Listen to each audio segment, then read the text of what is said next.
Bismillahirrahmanirrahim. Assalamualaikum warahmatullahi wabarakatuh. Alhamdulillah. Alhamdulillahilladzi tatimmu bi ni'matihi shalihat.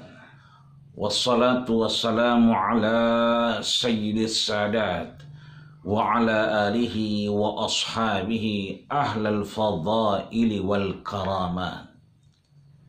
Amma ba'du fayaqulullahu subhanahu wa ta'ala wa mazala qailan fi muhkamit tanzili wa huwa asdaqul qailin a'udzu billahi minasy syaithanir rajim bismillahirrahmanirrahim wa fi anfusikum afala tubsirun wa yaqulu subhanahu wa ta'ala ya ayyuhalladzina amanu kutiba alaikumus shayam. Waqala Nabi sallallahu alaihi wasallam sumu at-tasihu. Sadaqallahul azim wa sadaqa rasuluhun nabiyul karim wa nahnu ala dzalika minasyahidin asyakirin walhamdulillahi rabbil alamin. Shaimin was shaimat, para ikhwah yang dirahmati, disayangi dan dimuliakan Allah Subhanahu wa taala. Syukur alhamdulillah Allah pertemukan kita kembali di Ramadan kedua pasca pandemi yang masih mendera negeri tercinta ini. Bersama saya Dr. Haji Ahmad Al-Jawabi yang syukur alhamdulillah Allah subhanahu wa ta'ala masih terus melimpahkan rahmat inayah ma'unah kepada kita semua. Maka banyak jamaah di antara kita yang kemudian berdiskusi menanyakan, apakah dosa, apakah salah, apakah khilaf yang kita lakukan sebagai manusia yang konotasinya adalah tempat salah dan lupa di hadapan Allah Subhanahu wa ta'ala akan diampuninya?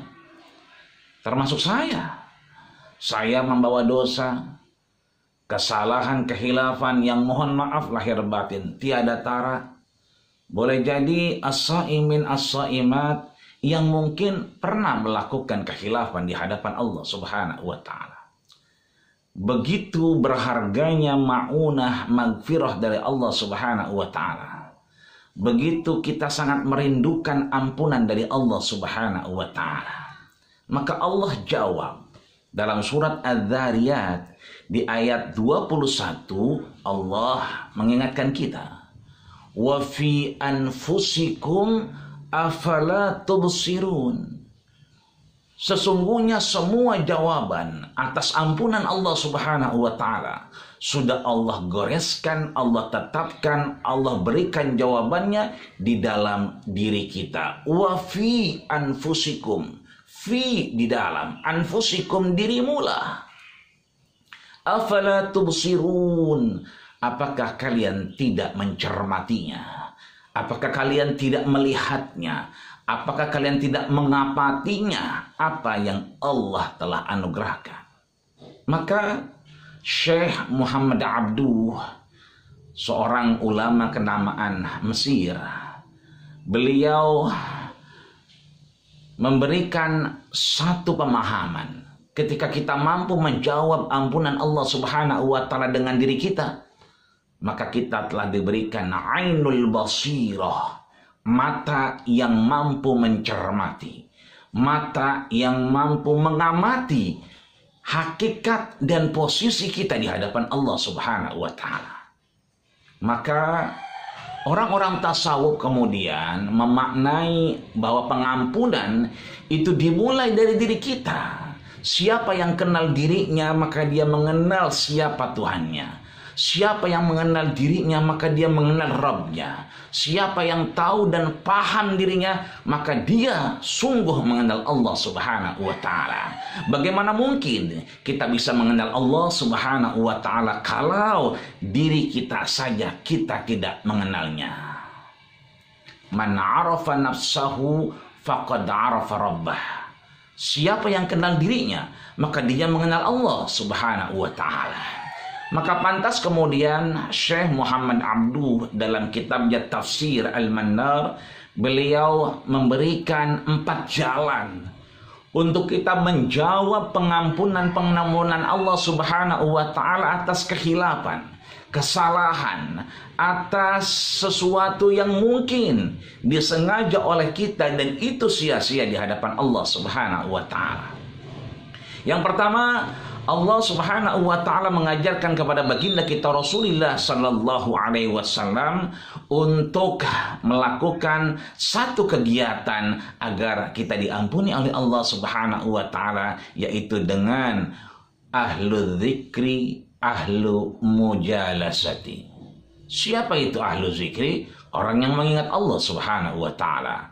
Baik mengingat saat membaca Al-Quran, qiyaman wa qu'udan wa ala junubihim, baik ketika dia salat, baik dia berbaring, dia mengingat Allah Subhanahu wa taala. Saat kita mengingat Allah Subhanahu wa taala, maka disitulah kita kemudian mampu merasapi diri kita bahwa kita memiliki salah khilaf di hadapan Allah Subhanahu wa taala.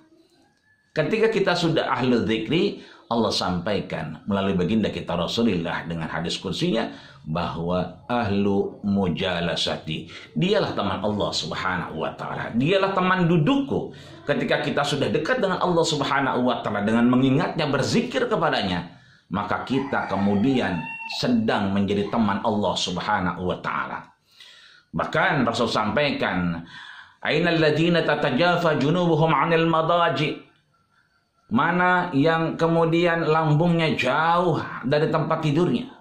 Tentunya banyak di malam hari yang lambungnya jauh dari tempat tidurnya. Ada yang sedang qiyaman, sedang berdiri menghadap Allah Subhanahu wa taala. Ada yang membaca Quran, berzikir di hadapannya. Wabil asharihum yastaghfirun.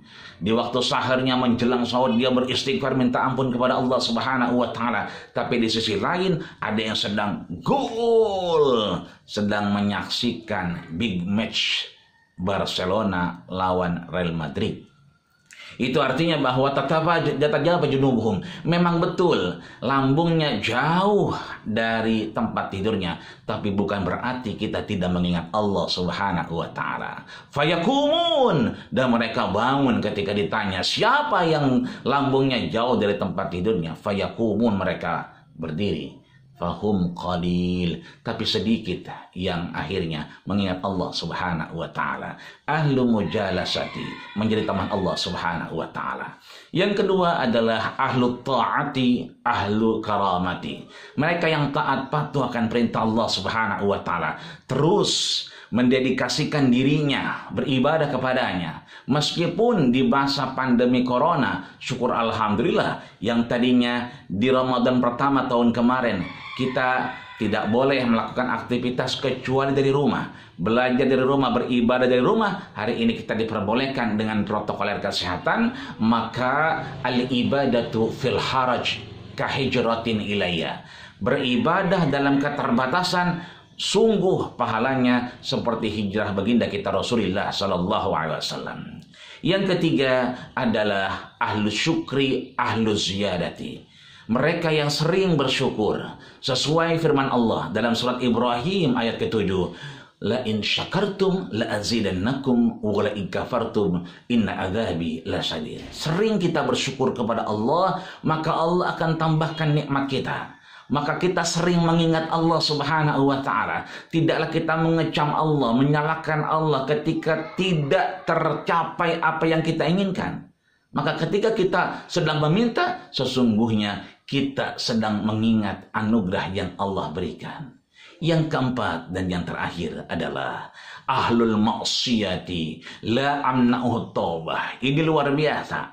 Ahli maksiat tidak Allah larang untuk meminta ampun kepadanya. Bahkan fala ubali. Allah tidak memikirkan, Allah tidak peduli dengan siapapun yang bermaksiat kepadanya sepanjang hidupnya. Yang penting di akhir dia mengingat Allah Subhanahu wa taala dan bertaubat kepadanya. Mudah-mudahan saat kita sedang berlapar ria di hadapan Allah, saat kita menghadap kepadanya, kita diingatkan, mudah-mudahan ini Ramadan yang bermanfaat untuk kita, karena kita tak tahu apakah ini Ramadan terakhir kita. Mudah-mudahan Allah ampuni dosa kita, keluarga, dan orang tercinta kita. Syukran. Wabillahi taufiq. Assalamualaikum warahmatullahi wabarakatuh.